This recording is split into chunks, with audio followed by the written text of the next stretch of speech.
finally discovered what happened to the pioneering pilot who vanished back in 1937. Amelia Earhart could now be solved. From the vanishing of a pioneering aviator to decades of unanswered questions, the mystery of Amelia Earhart has baffled historians and enthusiasts alike. The countless theories and speculations only deepened the enigma, leaving us wondering if the truth would ever be uncovered.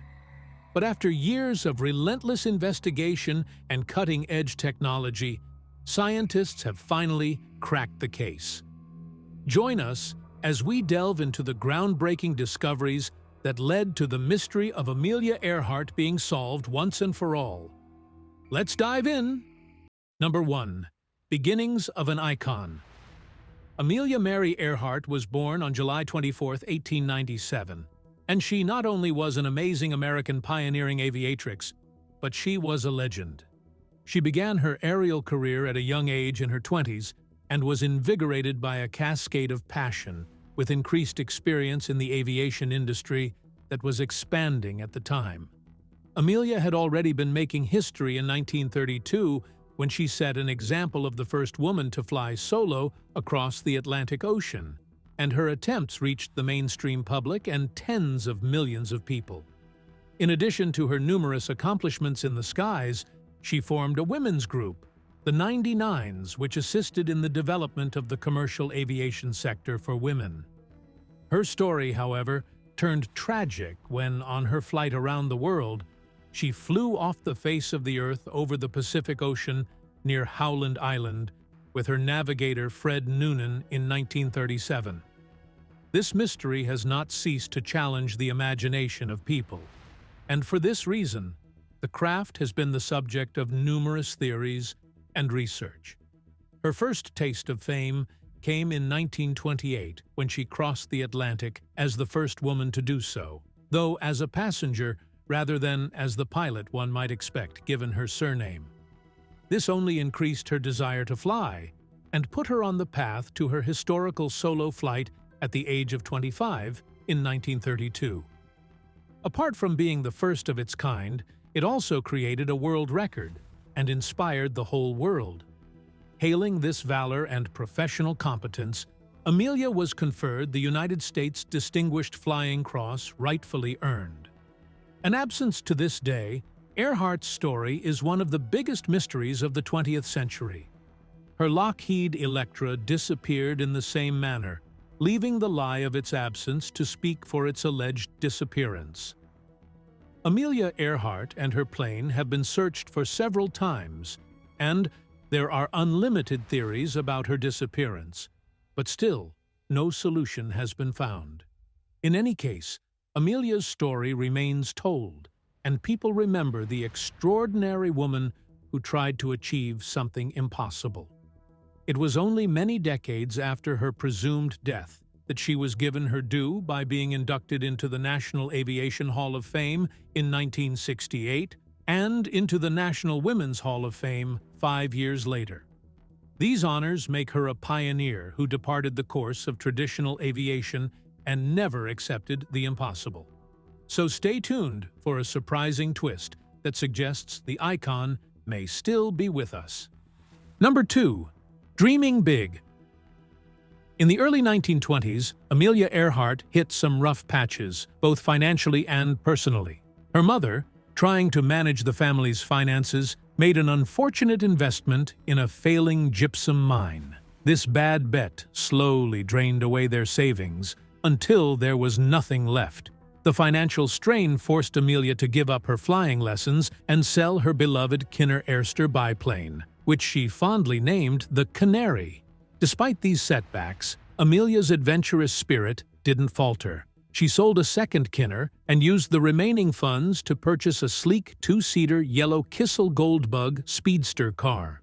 This bold new ride, dubbed the Yellow Peril, was a testament to her unyielding determination and love for adventure. Amelia's growing reputation in the aviation world was clear when she was elected vice president of the Boston chapter, a role that recognized her skills and dedication. But Amelia wasn't one to just sit in an office. She loved being in the air, and she jumped at every chance to fly out of Denison Airport in Quincy, Massachusetts. She believed so strongly in the potential of the airport that she even put her own money into helping fund its operations. This personal investment showed her commitment to fostering a supportive environment for fellow aviators. Her historic first official flight out of Denison in 1927 further cemented her connection to the airport and her legacy in aviation. Amelia's influence extended far beyond her time in the cockpit. As her local fame grew, she took on the role of a sales representative for Kinner Aircraft in the Boston area. Her work not only helped the company grow, but also played a significant role in raising public awareness about aviation. But Amelia's vision for flying went beyond her own achievements. She dreamed of making aviation more accessible and inclusive for women. This passion led her to lay the groundwork for a group dedicated to female pilots. What started as a simple idea eventually blossomed into the 99s, a pioneering organization that continues to empower women in aviation to this day. After his groundbreaking solo flight across the Atlantic in 1927, Charles Lindbergh ignited a widespread fascination with aviation, capturing the imagination of people everywhere. Among those drawn to the excitement was Amy Guest, a wealthy socialite and amateur pilot.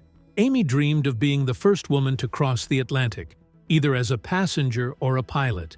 But when she started to consider the risks involved, she realized just how dangerous the venture could be and decided to step back. Although Amy ultimately chose not to undertake the perilous journey herself, her interest in the idea never waned. Instead, she decided to use her resources and connections to support the mission, hoping to find another girl with the right image to take her place. This decision would soon intersect with Amelia Earhart's life profoundly. One day, in April 1928, while Amelia was busy with her work, she received a phone call that would change everything.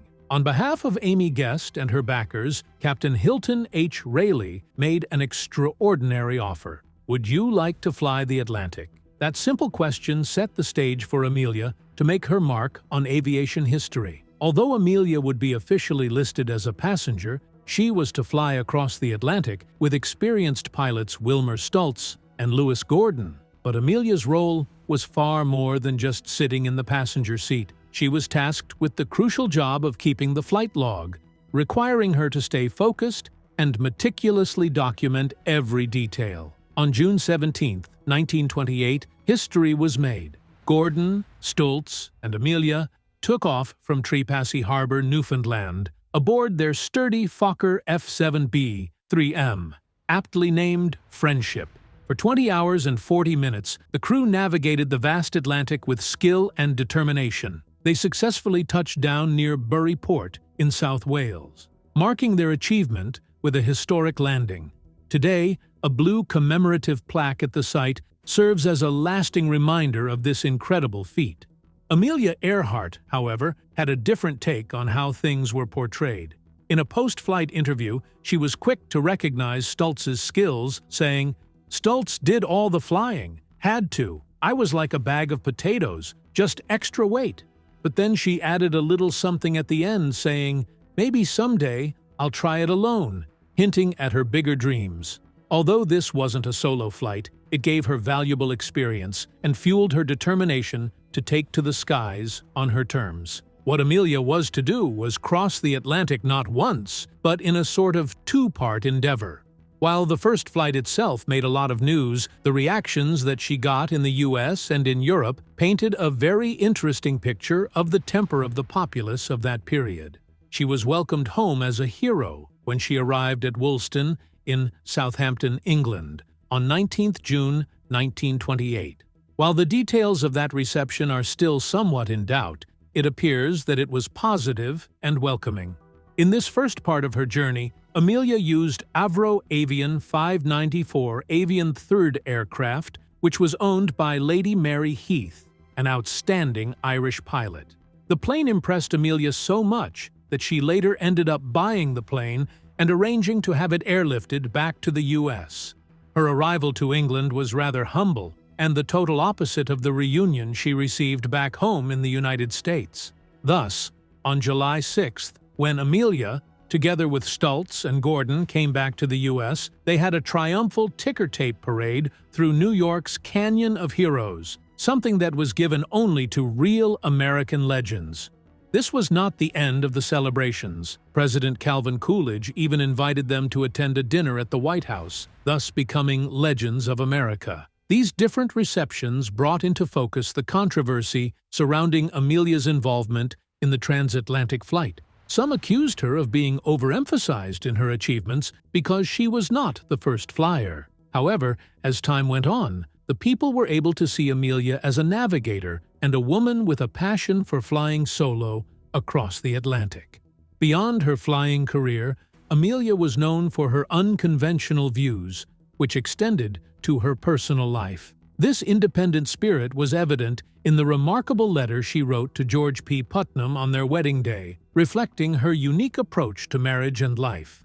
Amelia Earhart made it clear how seriously she took her beliefs by delivering a handwritten letter to George P. Putnam on their wedding day. In this letter, she broke away from traditional marital vows, laying out her terms in a way that was anything but conventional. She openly rejected the idea of adhering to any medieval code of faithfulness, boldly challenging the societal expectations around loyalty in marriage. By doing so, she set the stage for a relationship that allowed for emotional and possibly physical independence within their union. Amelia's desire for independence went beyond just emotional freedom. She expressed a need for some place where I can go to be by myself, now and then, signaling that personal space and time alone were essential to her. This wasn't a rejection of Putnam, rather, it reflected her deep need to maintain her individuality, even within marriage. The letter can be seen as Amelia's way of setting clear expectations for a partnership that was anything but traditional. She didn't want a typical restrictive marriage. Instead, she envisioned a relationship built on mutual understanding and respect, where both partners could stay true to themselves. While this approach might have been unconventional at the time, it perfectly showcased Amelia Earhart's progressive views on marriage and her unwavering commitment to her own identity. Amelia's determination to break boundaries in the aviation world didn't stop at marriage. What came next in her journey? Number 3. The first launch. Fueled by her insatiable curiosity and determination to push the boundaries, Amelia Earhart set out on a daring new adventure in early 1936, a flight around the world. While others had already completed global circumnavigations by air, Amelia envisioned a unique route that would etch her name in aviation history. She meticulously planned her journey and chose a challenging path near the equator, a route that would span an incredible 47,000 kilometers, far longer than previous attempts. This equatorial route presented its own set of challenges, requiring carefully planned fuel stops and precise navigation. Knowing the demands of such a rigorous journey, Amelia realized she needed a plane capable of handling the extreme conditions. She teamed up with Lockheed Aircraft Company to create a custom aircraft with financial backing from Purdue University. By July 1936, Lockheed had produced the Lockheed Electra 10E at their Burbank, California facility. This aircraft wasn't just a machine, it was the embodiment of Amelia's dream. She affectionately referred to it as her flying laboratory, a nod to the extensive modifications she had made to the original design.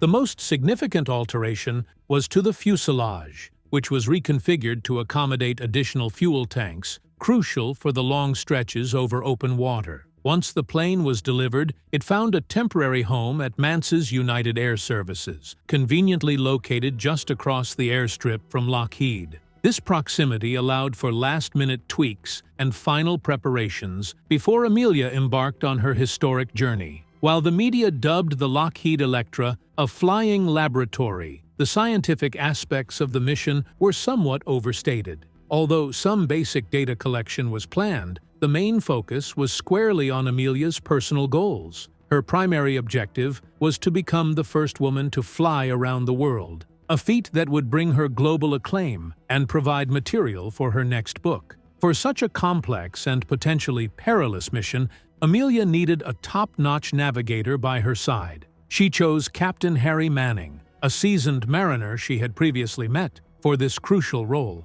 Amelia had that opportunity after meeting Captain Manning, who had commanded the ship, and President Roosevelt, who ferried her back to America from her Europe tour in 1928, a fact that would enable her to have more confidence in Captain Manning. Manning was a marvelous addition to the team. Not only was he a skilled navigator, but he was also a pilot who could take the machine at any one time. And he knew Morse code was important in maintaining communication that could last for a long time at sea. Amelia Earhart was not alone in the Lockheed Electra as a plane that was given the nickname the Flying Laboratory. She was accompanied by a technical advisor, Paul Mantz, navigator Fred Noonan, and fellow pilot Harry Manning. They aimed to get to Honolulu in Hawaii, which was set as the beginning point of their round-the-world trip. But the flight to Hawaii was not as smooth as the Adirondack trip.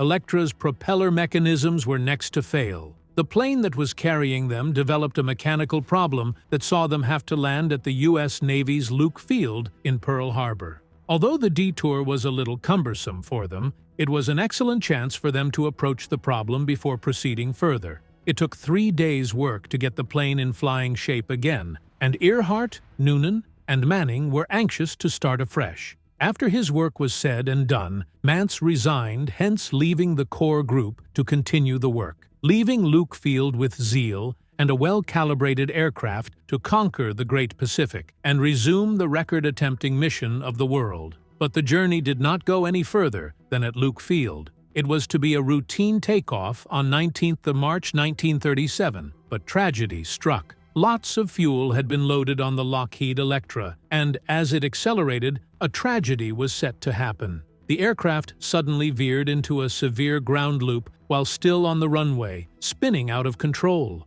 The consequences were immediate and severe. The forward landing gear collapsed under the strain of the spin, causing the plane to skid along the tarmac on its belly. Both propellers, crucial for keeping the plane in the air, struck the ground and were severely damaged, leaving the aircraft grounded. The damage to the Electra was too extensive to continue the round-the-world attempt. Disheartened, Earhart had no choice but to call off the mission. The Lockheed was carefully loaded onto a ship and transported back to the Lockheed plant in Burbank, California, for extensive repairs. But this wasn't the end of Amelia's journey. She was already setting her sights on another remarkable flight, and this next chapter wouldn't unfold the way anyone expected.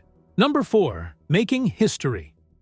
On July 2, 1937, there was an unmistakable tension in the air at Lae Airfield. As the clock struck 20 a.m. local time, or midnight GMT, the daunting reality of the journey ahead weighed heavily on everyone. Amelia Earhart and Fred Noonan, with resolute expressions, climbed into the cockpit of their Lockheed Electra, known as the Flying Laboratory. The plane was fully fueled, ready for the grueling trek that lay ahead. Their destination was Howland Island, a tiny, seemingly insignificant speck on the map, just 6,500 feet long and 1,600 feet wide. But in their grand plan, it was crucial.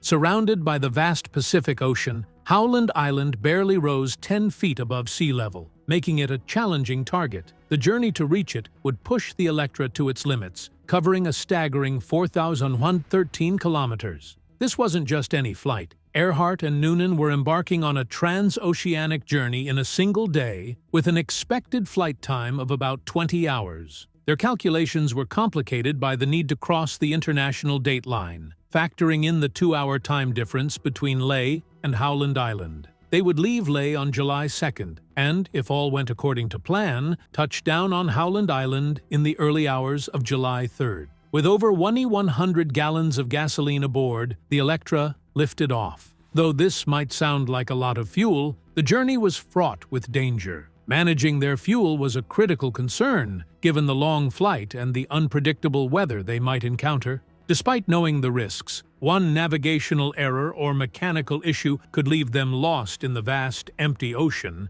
They were determined to press on. By afternoon, they were well into their journey. At 3 p.m., Earhart radioed that they were cruising at 10,000 feet, though she later mentioned they would descend due to heavy cloud cover. As the hours passed, around 5 p.m., She reported their speed at 150 knots and an altitude of 7,000 feet. Although Earhart struggled to hear the transmissions from the ship Itasca, the ship received her and Noonan's communications loud and clear as they neared Howland Island. The tension was palpable as they approached their destination, with the vast Pacific beneath them and the tiny island somewhere ahead. The malfunctioning direction finder on the aircraft meant that Earhart and Noonan had to rely heavily on signals from the ship, but as time went on, all communication was lost. Radio transmissions fell silent, and it became clear that the RDF system on board had failed, making it impossible to accurately tune in to the communication frequency. In her final voice message from near Howland Island, Amelia Earhart mentioned that she and Noonan were navigating along a line that Noonan had calculated and plotted, running north to south on a 157-337-degree line. After this, all contact with Howland Island was lost, and efforts to reach them by both voice and Morse code were unsuccessful. It's possible that signals from the downed Electra were picked up by operators in the US and the Pacific, but if they did, the signals were too faint or garbled to be understood. As days turned into weeks, with no word from Amelia Earhart and Fred Noonan, hope began to fade. Yet, amid the growing despair, reports of radio signals supposedly coming from Amelia started to trickle in, sparking a flicker of hope. These faint clues spurred rescue efforts, but they ultimately led nowhere. The credibility of these signals quickly came under scrutiny, with many revealed to be hoaxes, attempts by unscrupulous individuals to mislead search teams or exploit the public's emotional investment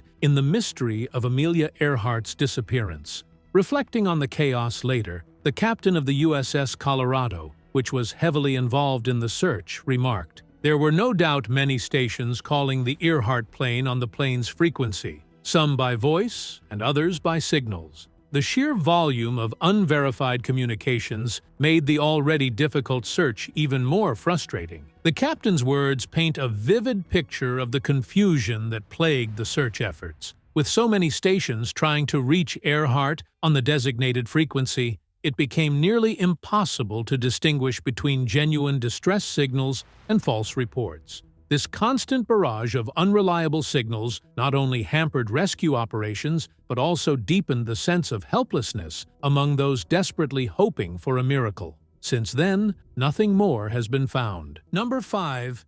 Exciting new discoveries. The decades-long search for Amelia Earhart's missing aircraft has sparked new hope. Researchers believe they've made a significant breakthrough using sonar imaging technology, which uses sound waves to map the ocean floor. The sonar data suggests that there could be an airplane wreck deep in the vast Pacific Ocean, lying at a staggering depth of 4,877 meters. With cautious optimism, the research team shared their discovery on social media, expressing that this newly identified underwater structure could very well be the remains of the Lockheed 10E Electra, the same aircraft Amelia Earhart and her co-pilot Fred Noonan were flying when they vanished 87 years ago during their bold attempt to circumnavigate the globe. Leading the charge is Deep Sea Vision, a renowned ocean exploration company which has shared some fascinating footage from its underwater mission. On 27th January, they shared an engaging post of a video on Instagram addressing the rigorous effort they have been extending. The team of Deep Sea Vision, with 16 specialists, finally surveyed more than 5,200 square kilometers of seafloor. Their determination was abetted by the most technologically superior unmanned underwater drone, they say today, the Kongsberg Discovery Hugin 6000. This advanced mini-submersible helped search for what could be the remains of Amelia Earhart's Lockheed 10E Electra. Arguably the most popular theory concerning Amelia Earhart's disappearance is that she started running low on fuel close to Howland Island. Among representatives of the Hell, there is Dorothy Cochran, the Smithsonian National Air and Space Museum's curator, who knows much about aviation history. This Cochran discusses with the BBC Earhart's final desperate last words over the radio to the USS USCG Itasca stationed at Howland Island. That would mean they weren't too far away from the island, Cochrane notes. Add to this the despaired tone that Earhart used when she said, "We must be on you." It is heartbreaking. Speaking sadly, Cochrane continues, "It appears that despite the fact they were friends, they were unable to locate the tiny island on which they could make a pit stop before running out of fuel. As a result, they had to crash land the Electra somewhere in vast Pacific." The top contender in this year's Earhart search is Richard Jantz, an emeritus professor of anthropology and former head of the Forensic Anthropology Center at the University of Tennessee, Knoxville. In 2018, Jantz retraced 7 cranial measurements that were previously conducted in 1940 by Dr. D.W. Hoodless, who at that time established that the skeleton belonged to a male. Jantz, however, had several problems with Hoodless's assessment using Fordisk, which is a far more sophisticated computer application. As Jantz noted in his identifications, there was speculation at the time that the bones actually may have been those of Amelia Earhart.